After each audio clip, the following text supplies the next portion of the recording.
অন্তর্বর্তী সরকারের সাবেক উপদেষ্টা আসিফ মাহমুদ সজীব ভুঁইয়া যোগ দিয়েছেন এনসিপিতে। তাকে দলের মুখপাত্র হিসেবে দায়িত্ব দেওয়া হয়েছে।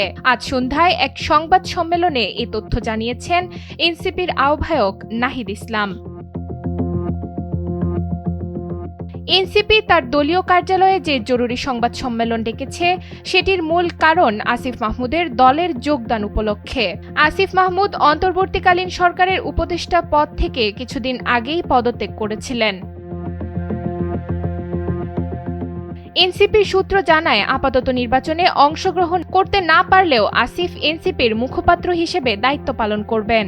এর আগে ঢাকা 10 থেকে নির্বাচনে অংশ নিতে মনোনয়নপত্র সংগ্রহ করেছিলেন তিনি। সেই সাথে কুমিল্লা 3 আসনে নির্বাচন করতেও মনোনয়নপত্র কিনেছিলেন। কুমিল্লা সদর উপজেলার দক্ষিণ রসুলপুর এলাকার রমজানুল করিম নামে একজন এনসিপি কর্মী স্বতন্ত্র প্রার্থী হিসেবে তার পক্ষে গত বুধবার মনোনয়নপত্র সংগ্রহ করেন।